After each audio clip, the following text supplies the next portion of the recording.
Hey, y'all, it's Jen Oliver. Welcome back to Listen for Real. I'm on the episode coming up with Lara Waldman, and she's this beautiful soul that shared very openly around the terms. And stay with me for a minute. Don't change or fast forward yet, because I got to explain this to you, or it's not going to make sense, because it didn't make sense to me, not even a little. It was a bullseye to my forehead. Okay. And we talked about creating our own lives, like the power to create out of our own consciousness. We talked about things with regard to manifestation, and pretty much what that means is manifesting the life that you want, or maybe it's the one you don't want. You can manifest all kinds of things. Sometimes it's the things you want, sometimes it's the things you don't want. But she really broke it down in a way that it was like, she said, it's letting go of what isn't you. It's releasing your false identities and remembering who you are at your truest, at your core. That is the definition of manifestation and creating and conscious creation of your life. I mean, I'm still trying to get my brain around these words because I've associated so many things with those words. And she brought in the truth, the solid badassery of it, the science, the psychology, and blew up my echo chamber. Legit blew it up. And we really broke out even the deep stories that we choose to tell ourselves, and how much that can really screw things up when we wish and want. No, we really long to come home to ourselves, our truest selves.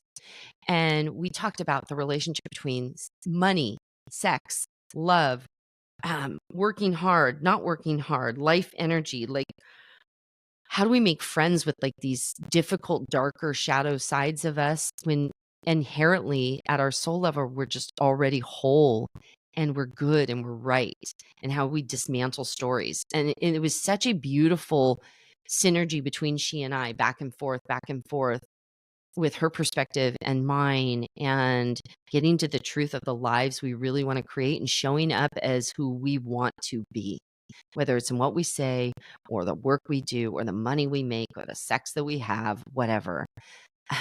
My voice is practically gone because we talked so much and it was just so earthy and good. So I'm really happy you are here and that you're joining us on the couch today. You are going to love Lara Waldman.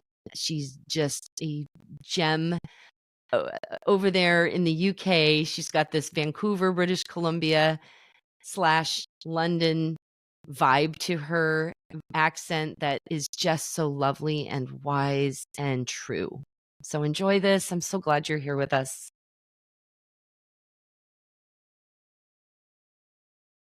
Hello, friends. Welcome back to Listen for Real.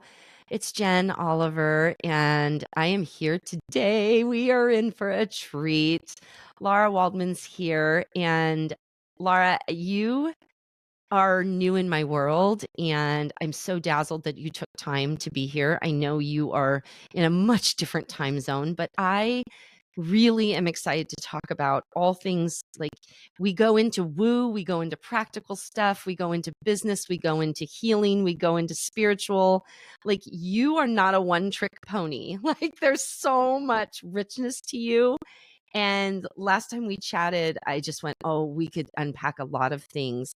And I know I have a number of things I want to discuss, because my echo chamber has been really narrow and really myopic as it relates to money, as it relates to sex, as it relates to my energy, all of that. And you have this beautiful, open soul. You speak with such candor. And I thought, oh, we're going to get earthy and real here very quickly. And I know that's what my audience loves too. So, y'all, we're all here on the couch together. I'm so happy you're here. And Lara, tell them a little bit. What do you want them to know about you? You don't have to give your CV or anything like that. That's all in the show notes. But if we were on the couch together sipping tea, what would you tell these lovely souls? Oh, well, I would say I've been on this wild and wonderful path of following the consciousness of my soul, my higher self, my heart, whatever you want to call it, since I was 18. I've just turned 47, so I've been in this wild ride for some time. And my accent, just in case anyone's wondering, is a bit weird. It's from Vancouver, Canada, but I've been in London, England since 1999. So I've got a Madonna accent, apparently. That's so people say. Oh, It's a excellent. transatlantic vibe. And I had a spiritual awakening when I was 18. So I've been a healer, channel, spiritual coach professionally for over 2 decades. And I've been completely obsessed with how we heal and how we not just heal, but manifest or consciously create the life that we truly desire in alignment with our heart, body, and soul. So this has been my hyperfixation, my obsession. And I've made all the mistakes, and that's kind of my professional life. But honestly, I'm in this 24/7. I can't switch it off. Sometimes I wish Mm. I could, if I was really honest with you, but I can't. So it's just me, and that's my wild and wonderful kind of side. And then I guess the other side that I'm really proud of is I've got 2 girls who are about to turn, well, one's just turned 17, the other one's turned 20. And I was thinking the other day, like, about all the things I've accomplished in my business and my life. And I think my role as a mother is one of my greatest accomplishments because of how they are and how my relationship is with those girls. I'm kind of heartbroken as well that they're growing up, but also so proud. And the Yeah. other thing that's sort of I'm super proud of is I've been with the same human being for 25 years, my husband Joby, which I think is a miracle. And I never ever thought that I'd want to stay with the same person for that long, but that I could. And so that's kind of a bit more about my personal life. And I'm obsessed with animals. I've got my dog who's slightly snoring here, so sorry if he's in Love it. the audio, and my cat. And yeah, and that's me. And I'm just completely obsessed with this path. And it's been, I guess I'd also say it's been really hard as well as really wonderful. And my passion is really wanting to share honestly and authentically as possible. I don't want any BS with like spiritual mumbo jumbo or manifesting fluff. It's like raw and real. How do we actually do this? And also because I've made all the mistakes. So I feel really like that's something I'm really, really passionate about, is just sharing everything I've learned and helping other people. Like what took me 20 years to figure out, I'd like to help someone do it maybe in a year or less, or, a bit longer. So that's sort of Oh, where I'm at. That's me in a nutshell, I would say. I love it because already I'm thinking there's people who go, exactly. You've heard this a million times. Oh, the woo, the manifestation, the just say something 5 times and it's going to suddenly come into fruition in the world. And or there's so much misconception and misunderstanding around words like healer, around words like manifestation. And I would have been one of those people, probably because how I was informed religiously for many decades of my adulthood. I was in a very patriarchal, formal religious setting where that would have been anathema to anything righteous and good before God. Like that would be heresy to be talking about healing and spiritual practices and manifestation. It would have just been a bridge too far. Yeah. And I've come to understand now, as I've grown in my spiritual path and my understanding of the bigness of the divine, of God, the universe, spirit, source, whatever it is anyone chooses to call it. And suddenly it makes room for so much more. And it's mostly because of conversations like this one that I've been able to broaden my perspective, shift my paradigm where necessary, but also hold to what feels true to me, what I feel the divine has spoken to my soul. I mean, I can't argue with what the divine speaks to my very soul with no middle person, nothing written, nothing spoken by another. That to me is the truest thing, right? So I would love for you to kind of speak to perhaps even at 18, if you want to share like how this journey began. Did you have some of those same preconceived notions about all that you live and move and have your being in now? Did you have preconceived notions? Did it feel so natural and organic as this became a part of your life at 18? And now, as you said, I cannot even be released of it, which I get that's got to be exhausting at moments. Like, I wish I could be released of it a little bit. So I'm could you like, speak to that for the yes, people who go, is this just a load of crap? And what is it? Because it's as real as anything I've ever known. In the small ways I've entered into this understanding, but I still struggle to even form words around it. It's just a deeper knowing I have. yes. And I too have struggled to communicate. It's like, how do we communicate the sort of unseen or invisible? And I've worked really hard to try to explain how it works, because I can see it all energetically. I can see it and feel it. And then I've been working to like bring it and land it and ground it to explain it to our logical minds, because it seems really illogical. And yet it's quite scientific, actually. And we have more and more science that's sort of explaining how it works. But yeah, I was thinking, I was just funny in the shower today, anyone who thinks that like they talk about woo and fluffy, and I'm like, you are not in this game, my friend, because for me, I call this manifestation mastery. This is badass. It's kick ass. It kicks your ass. It's not, if you're actually doing it, it is not fluffy at all. And so, but I would say if we go back to when I was 18, I had very little connection with this world. And so when I had my first spiritual awakening, it was terrifying. It scared the crap out of me. I didn't understand what was going on. But what had been sort of seeded, well, first, growing up, I've always had a very deep connection with nature and animals. That's where like my safe place was. Yeah. But when I was 12, we went through, well, the beginning of quite a traumatic experience where my godmother, my mom's best friend, committed suicide. Oh, And this really put a bomb in everything. We'd been living this picture perfect life from the outside. And then what happened was it unlocked some very deep, I would say, trauma and shadow within my mother in particular. And it's a kind of a long story, but essentially, my mum kind of had a breakdown. But in this time when she's having a breakdown, she started actually connecting to her own spiritual self. And so around the house were a lot of books, about energy healing and consciousness. And she started really dabbling in it. But actually, she had an experience that really terrified her. So she shut it down. And okay. then she ended up um, coming out and, leaving my dad. But it was all it wasn't handled well. My parents' separation was very messy. It was very destructive. And from that experience, I had a lot of trauma, which I didn't know. I was very traumatized from a lot of that experience. And what happened is I shut down. I became very self-destructive, drug, sex, alcohol. And then I went into a deep depression, developed eating disorders, and I was very shut down and very withdrawn and exhausted and feeling terrible all the time.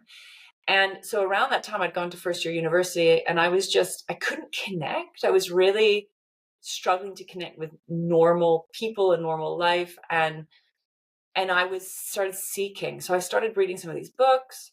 But what happened is I kind of sat and meditated. I went to this meditation class at university, and then I actually had a very scary experience where I started tapping in. Now I understand what was happening, but I started tapping into this higher power.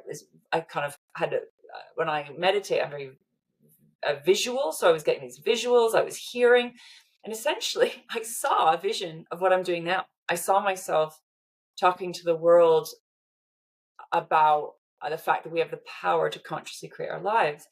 And I was talking about consciousness, and I didn't even know what that was. So I was watching this, and I was very kind of like blown away. Something in me was like, this is my future. I knew, it was like a knowing that this was what I was going to do, but I had no idea what it was or how it was going to happen. And I had no idea that it would take me so long, right? Because at that point, I was like, well, when I'm 27 or 28, wow, life, I couldn't have been more wrong. But I'm actually doing now what I saw. So that was the beginning. And I had no idea what was going on, to be honest with you. And I didn't understand what the voice was. I didn't understand what I was seeing or feeling. But what I would say is I knew that that was my future. It was a deep knowing.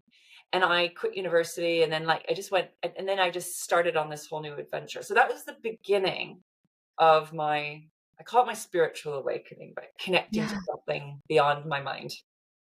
So will you define the terms for a minute? When you think of manifestation, I Mm. love that you said, no, it's actually very hard work. This is badass shit. Like, this is for real. I love that. this goes beyond, and this is, and I mean no disrespect when I say this goes beyond, a few sticky notes on a mirror and a vision board. I feel like those are wonderful, and I'm not discounting that. But what it feels like is there is such a weightier, energetic, cosmic feeling I'm getting when you talk about this and define it. So will you define it, manifestation, and all of the terms around it from your perspective, just so we're all on the same, operating from the same vernacular? Yeah, great question. And I would say that this has been a journey of discovery. I don't have some like dictionary definition. I have Yeah. been obsessed with this subject for 20 years and I've been kind of figuring it out. And from where I sit now, what I see is that we have a creative power or a creative intelligence that is inside of us, that is, also seemingly outside of us, this universal energy, this source energy that often people put it out to God is out there and source is out there. But we are part of it. We are not separate Yes. from it. Yes. And part of manifesting really is coming home to remembering who you are as source energy through this physical body, through this physical experience. But that very thing, right, is, so for me, manifesting is about actually mostly about releasing and letting go of everything that is not that, everything that is not you, which is a lot of history, a lot of stories, a lot of programs, a lot of patterns. And for me, a lot of manifesting is the dismantling or the releasing of false narratives, the false identities and false stories that are part of, I like to call it like we're on Earth school. Like we're Hmm. here to know ourselves through separation and through the experience of lack and scarcity, but that's not the truth of who we are. So for me, manifesting is remembering who we are and then playing with creation, getting to connect with who you are and what you want to experience, and essentially what your soul wants to experience through physical reality. Yeah. And that's not just the good stuff, right? We're here to have a full, rich experience of being alive as a human being on this planet. And from the soul's perspective, this is the greatest opportunity of all time. Like, this is high level stuff. It doesn't feel like that. Right? So for me, and again, and who we are, that's a constant growing, shifting, changing, evolving thing. It's not one thing. And so for me, it's just been pulling back the layers, pulling back the layers, pulling back the layers, remembering that we have the power to create, but not, from me, manifesting works best not from ego. You can manifest from egos and you can create, like, I want a car, I want a thing, I want a that. But actually, the most powerful thing is manifesting in what I call an alignment with your heart's consciousness, your body's wisdom, your soul's consciousness, source, the universe, and the planet itself, nature itself, and working on being in alignment with that. So that's the game I play with manifesting. You can create from any place because there's zero judgment, right? Like on the energetic level, we don't really see things as good and bad and right and wrong. But Yeah. it's like what's actually in alignment with you, your heart and your soul and your body. And for me, why I like manifesting from that place is when you manifest or create in alignment with your heart, brain, and soul, you're going to create in a way that helps your life and all life to thrive. You're Yes. not going to suppress, you're not going to hurt and harm another. You're going to understand that everything is part of life. So we're going to nurture life. So for me, it's a life-giving energy rather than a sort of a taking or hurting or harming energy. So that's where I come from. That's my unique point of view, perhaps. Does that make sense, what I've just shared, just to check in? It makes so much sense, and it's beautiful. And what it says too is it is as unique as the individual. There is no soul that is like another soul. It's like our fingerprints are so distinct. And so what I'm hearing is that the way in which someone starts to shed certain things, the things that they're releasing, like you said, you release a false identity, then suddenly you're able to find what's true. What you're reminding me of is in my speaker coaching, whether it's someone on a TEDx stage or a podcast, or they just don't have a voice in their marriage, right? The first step, as I call it, my precursor work, it's not techniques about speaking or communicating or how you voice something. It's let's dismantle all the chatter in your head, all those voices in your head that weren't even you in the first place. And if we can quiet those, or at least attribute who those belong to, then you can drop into your body. And I always say the body is the voice of spirit and soul. This is ego, personality, our mother, all the social media culture. But when a woman can drop into her body, and there is where she'll find her truest voice. This is completely emblematic of that. I mean, I love the way you said that, because that feels so absolutely true and has been my experience in my own life and in the way I coach people. So I love the way you define it. It makes all the sense in the world.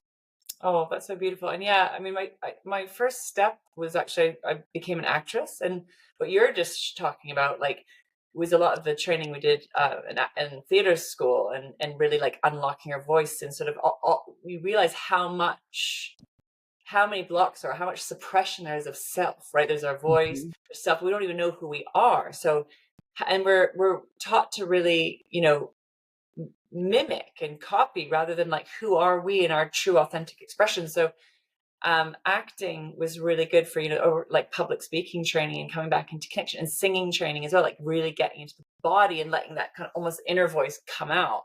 Yeah. But we're not taught this stuff, and we don't even realize what's running us. We're just running mostly very unconsciously, and then unconsciously manifesting or unconsciously creating things that we maybe don't want, or we keep creating the same results over and over again because we are not taught that we have the power or the ability to create consciously. So this is why I think it's so badass, because it's like Yeah. it's a lot of dismantling of and it can feel scary and painful to release and let go. I mean, I've oh my god, we could talk for hours about all the releasing, around. Yeah, I would love you.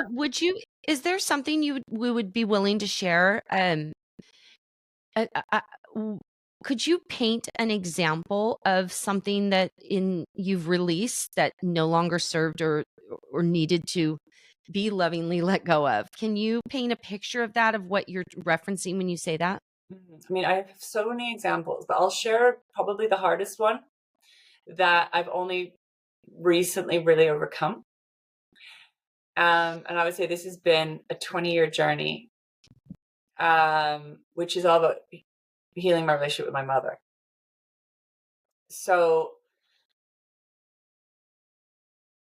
who I am, if she was listening to this, she'd probably really disagree with me. But my lived experience of growing up with my mother is that who I am, which is a passionate, powerful, emotional, intense, driven, alive human being, really triggered my mom's trauma, is what I figured out eventually. My mom grew up with a narcissistic, abusive father who was severely bipolar, highly traumatized himself.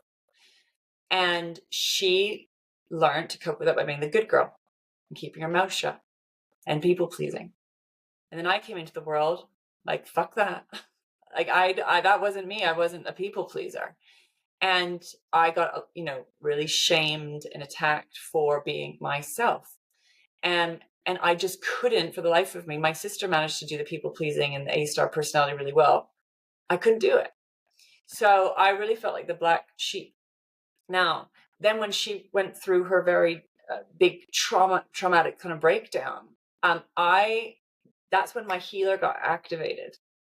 Because in that moment, I was about 15 and I kind of became her therapist in a way.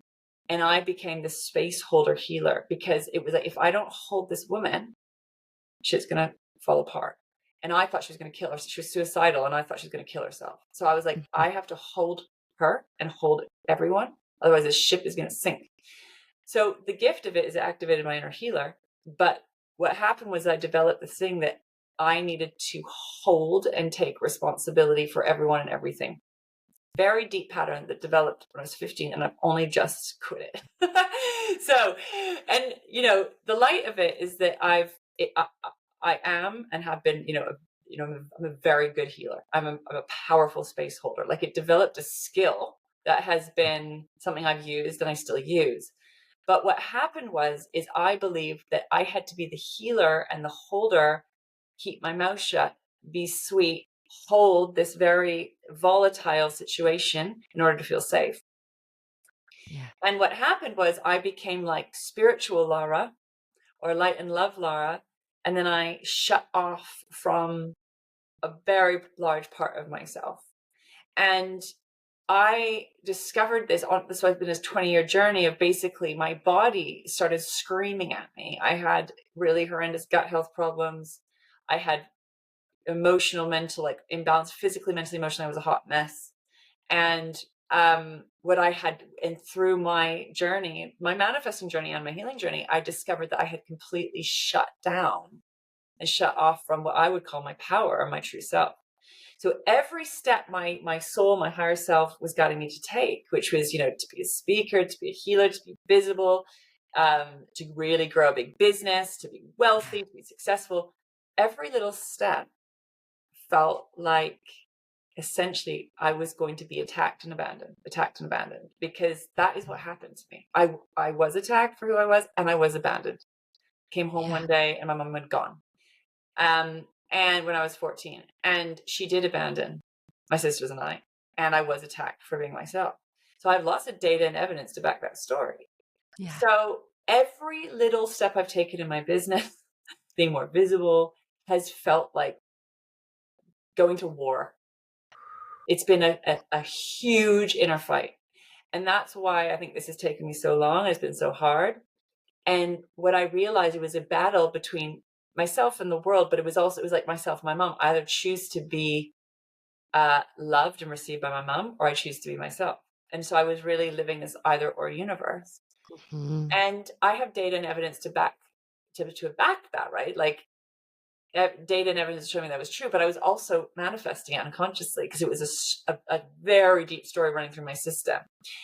So I had to keep choosing myself over my mom, which was very, very stressful. And then that relationship with my mom was it mirrored on my marriage, it mirrored in friendships, it mirrored freaking everywhere, because I was carrying this story with me everywhere that I go, that if I am me, I will be attacked and abandoned. If I'm myself, I'll be attacked and abandoned. If I keep going, I'm going to be attacked and abandoned.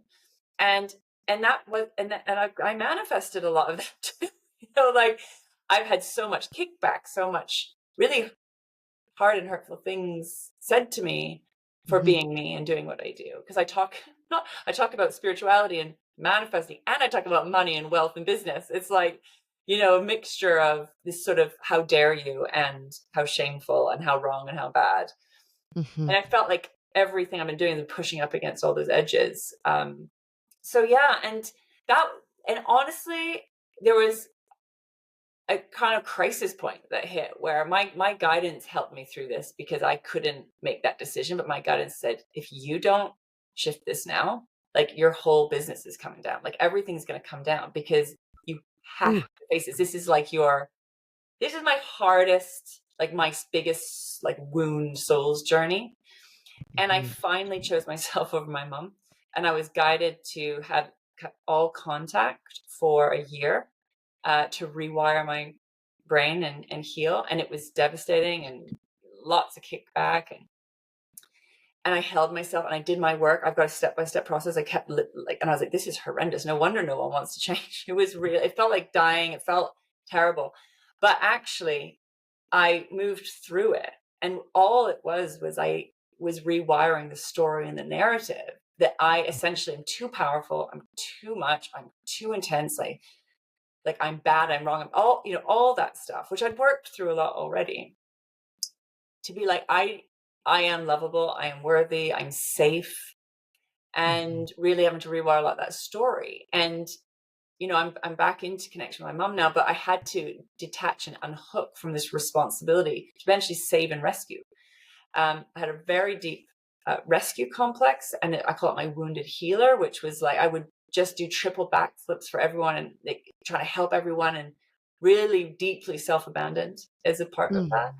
So I could go on and on, but that's like my big one. That's my big one.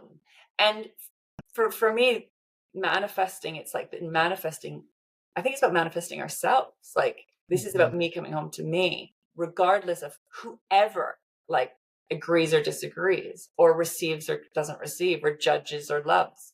I have to be myself no matter what. And Yeah. actually, myself is a pretty awesome, loving human being.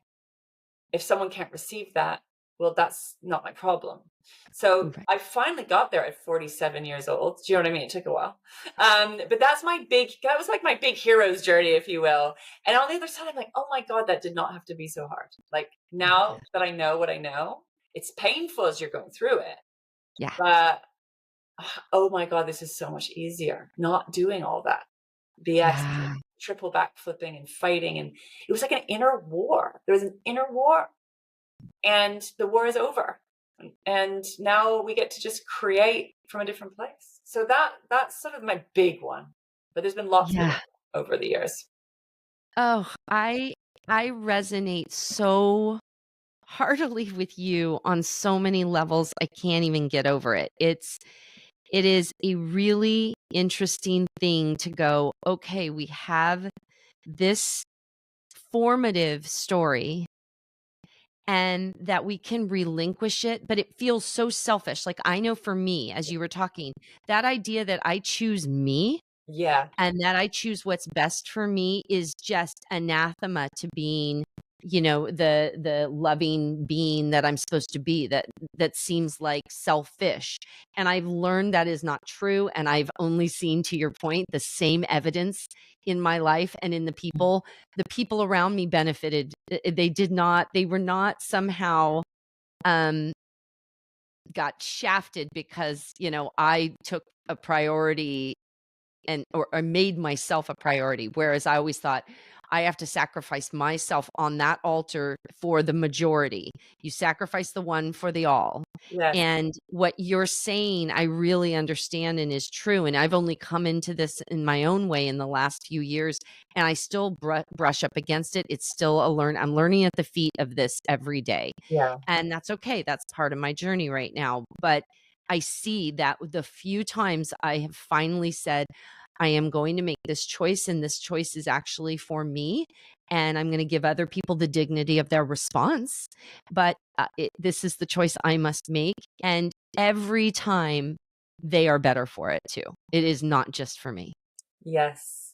And I've noticed, like, I don't know about you, but for me with this path, I've initially sometimes had kickback from friends or family because they're used to a certain dynamic, or they're triggered or threatened by that. But eventually, if you hold the line for long enough, they'll come back around. And I've had people come back and apologize to me. I've had people come back and thank me. I've had people come back and acknowledge me for being so brave. They weren't Yeah. necessarily in the mud with me when I was going through it, though. And some people were, some people weren't. And it's so interesting because I believe that when we're doing this work, like, I call it soulfully selfish, where you're like, it's self-care. And when you're modeling that, it can be triggering for someone who's not doing that, but it's also inspiring. And that soulfully selfish self-care actually serves and act on a more impactful level than trying to help everyone in self-abandoning. And Yep. but it's not necessarily, you can't actually see that right away. When you're going through it in the middle, it feels, yeah, like it feels selfish. I was told I was selfish. Like, my mom's voice is like, you are so selfish, Lara.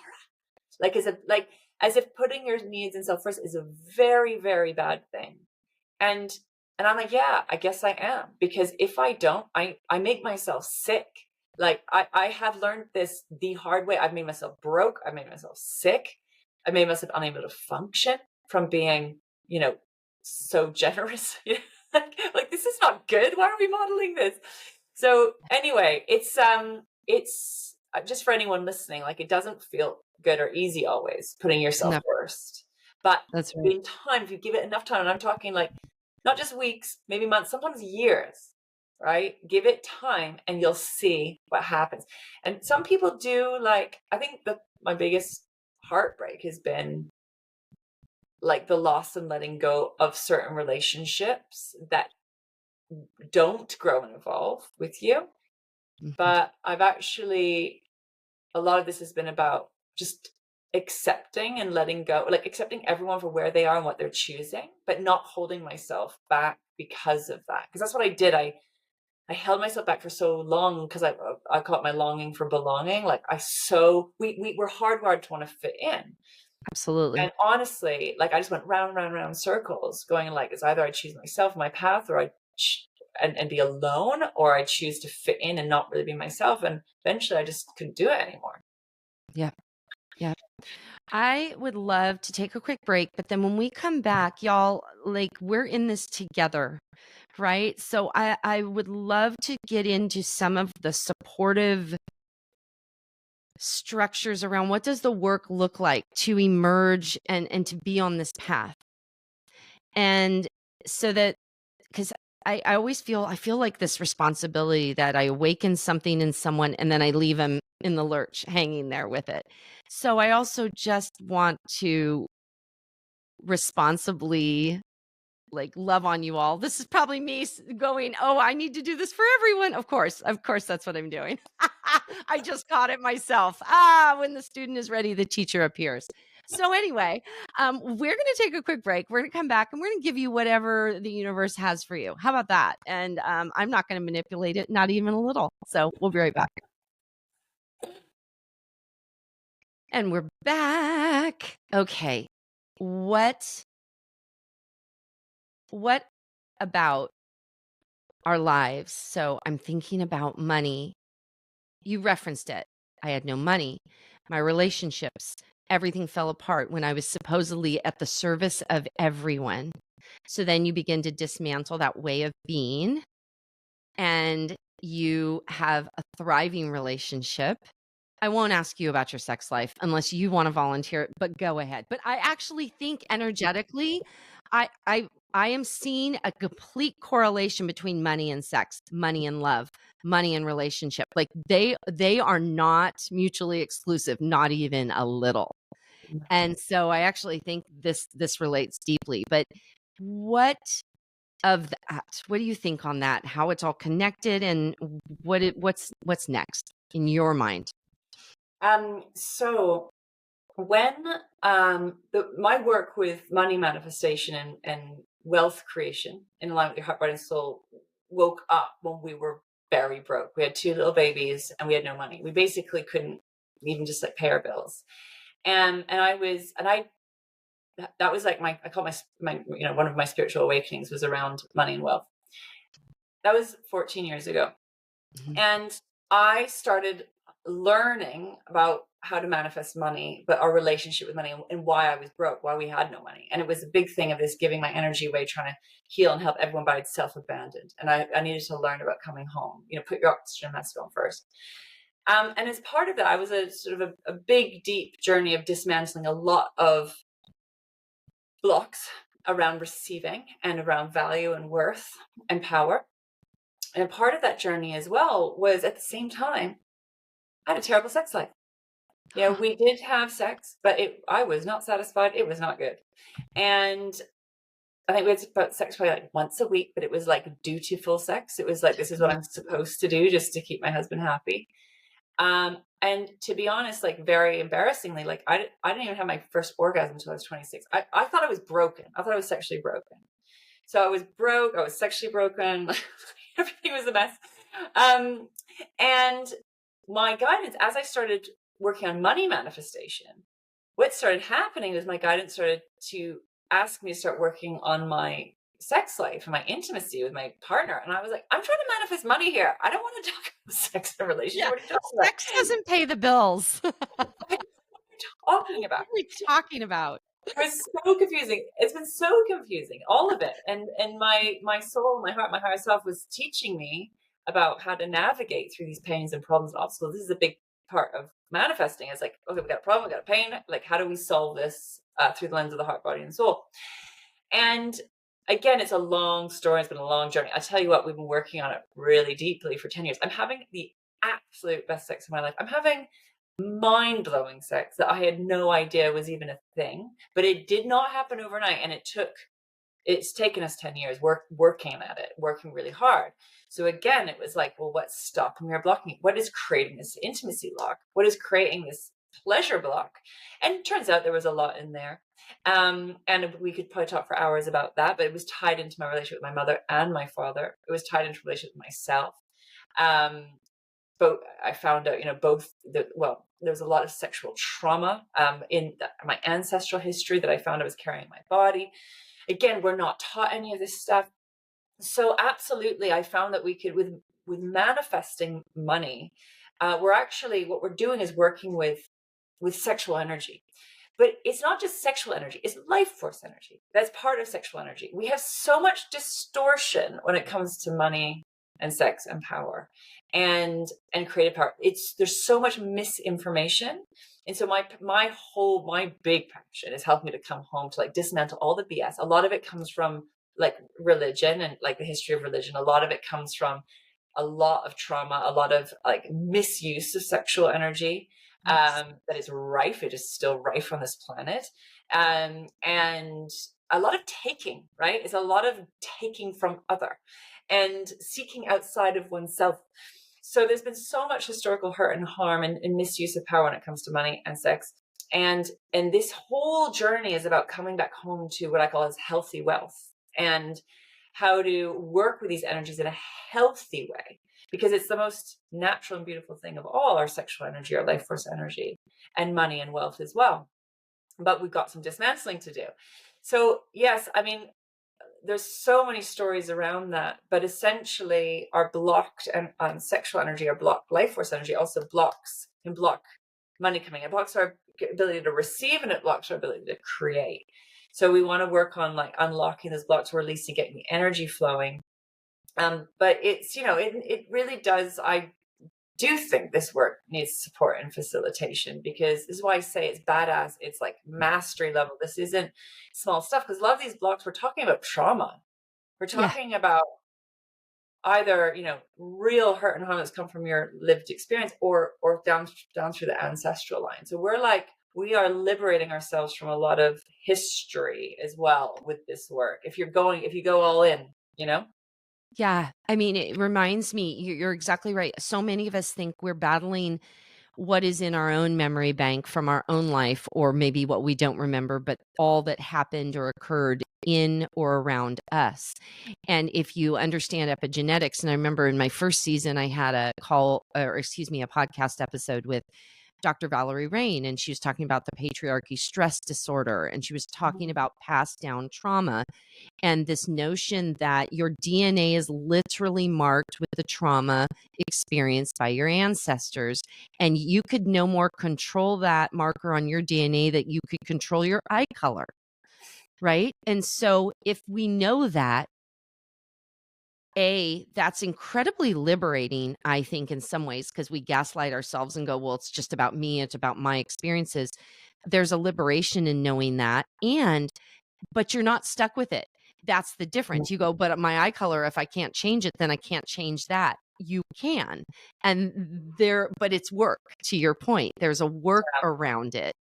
And that's a really heady, interesting notion that, I mean, even they've shown it in science, in lab rats and mice. There is something to that. Many of us don't realize that we're carrying something, and it's showing up in our sex life, or in our relationship to money, or in our sense of self-worth.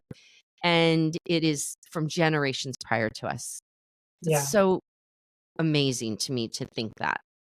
Yeah. And then it also takes some of the pressure off, because I used to think, what's wrong with me? What's Right. wrong with me? How come I can't do X, Y, Z? I just felt like everyone was functioning in this world and I just couldn't.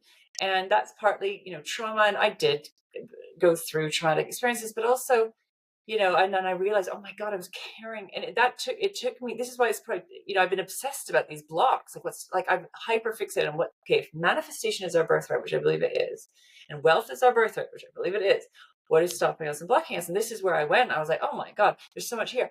But what I would like to say is all that can be incredibly overwhelming, and it feels like impossible.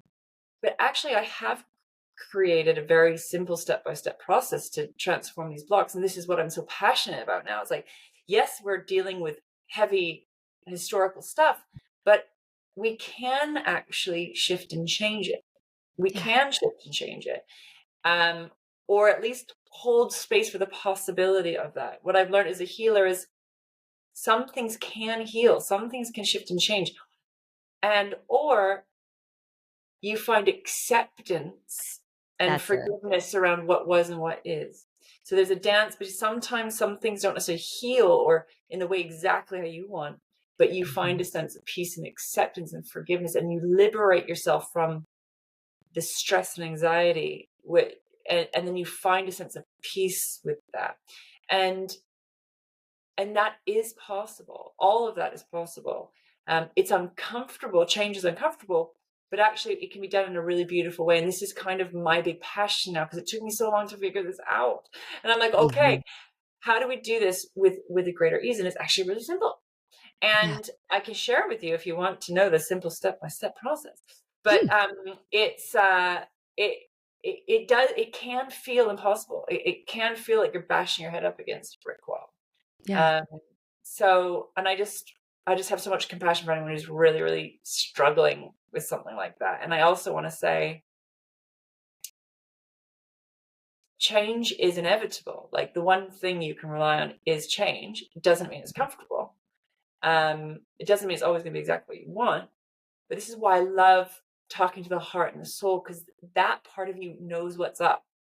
Mm-hmm. That part of you has a plan for you that can Mm-hmm. help you navigate through any pain and problem. But just not necessarily what your mind thinks or what your ego wants. It's different. Yeah. That's the sort of challenge, I would say. Yeah. As we wrap up, you know what I love about you is you are so compassionately led. Like that comes right off of you, Lara. It really does. There is a level of empathy and compassion and just love that I so appreciate and feel from you. And I'm just thinking about all of us here and what, like, let's all make a pact, y'all, together. Like, we are leaving this conversation different. Otherwise, what are we doing? That we have just been equipped in some way, shape, or form, or had something awakened. That's why I believe in these conversations, because every one of us, and that's why we're all here together, is somehow sharpened or somehow feels seen and known and valued, or there's a catharsis. And I just want to acknowledge that. And as we wrap up, Lara, what's one thing, and y'all, you need to go in the show notes and go find her work. She does amazing work, and there are tools and there are things that I know I'm going to avail myself of, that if this has opened up something for you that go, ooh, this is an area I want to explore in, but I can't explore it alone. I need a flashlight. Lara's your flashlight. But what can you leave them, us, me with, to go, I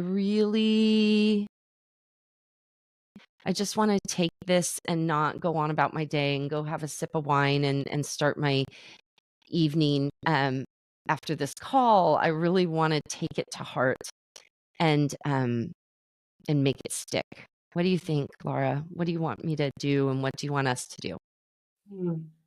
I know. So and thank you for your lovely words. I just want to say is the ability to have, like, empathy, right? I have been into the deepest depths of darkness of myself. Yeah. And the reason why I have the depth of love and compassion as I do is because I have gone into the depth of darkness and learned how to befriend those parts of myself and also humanity. Mm. So I've made friends with the deepest, darkest shadow aspects of me and all of life, and as well as the highest heights of love and possibility. And I suppose that's what I want to leave with is, yes, we have our heart and we have our soul and our spirit, which is pure love and light and energy and joy and creativity and possibility.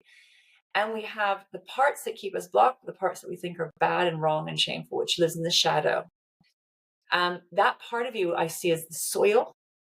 It's dark, but it's the soil in which you plant the seed. It's not bad. It's not wrong. It's not dark. It's not scary. It's just an unheld, unloved, unhealed aspect that's just not integrated yet. And it looks dark and scary and terrible and wrong. And yet, actually, it's just the ground. It's just the bit that your brain cannot Lanny's getting excited. So that's what I want to say is make friends with your shadow, friends with the darkness within, the light into it. Yeah. And you will transform and alchemize it into love, into connection, a process I call integrated wealth. And that is where your wealth is at, called the wealth cave within. So it's like we're so scared to go in there because we think it's wrong and bad. And that is where the gold is. That's where the wealth is. And it's this bit just can't see it because it lives kind of in the belly, it lives in the body. So we need space. We do need, and I need this too. Someone like hold my hand sometimes and go in there with me. Mm-hmm. I say, don't try to do this alone. There's a lot you'll do alone, but just find someone who can receive you and love you and hold you in those spaces. It's a rare and special thing, but it's so beautiful in there. The darkness, the shadow, is just that we don't realize that. Yeah. So that's what I want to say. Your wealth is in there. Your power is in there. Yeah. And we just want to flood our love and energy in there. That's what I'd like to close on. Oh, I love this so much. Yes to that. Yes to that. I appreciate you so very much. Truly, I appreciate you. I appreciate your soul, your work in the world, the way you love and serve other people, but that you also nourish yourself and set that example. You offer permission and invitation with the way you operate and the way you live so that we can also do the same. And I love and appreciate that. Thank you, Jen. Thank you. I appreciate you so much as well. I'm so glad we've connected. Yes, more ahead. Thank you, Lara. All right, y'all. I'm so glad you were here. Thanks for being on the couch with us. Again, I'm sending you a big hug, a snuggle, and I can't wait to see you next time. Bye.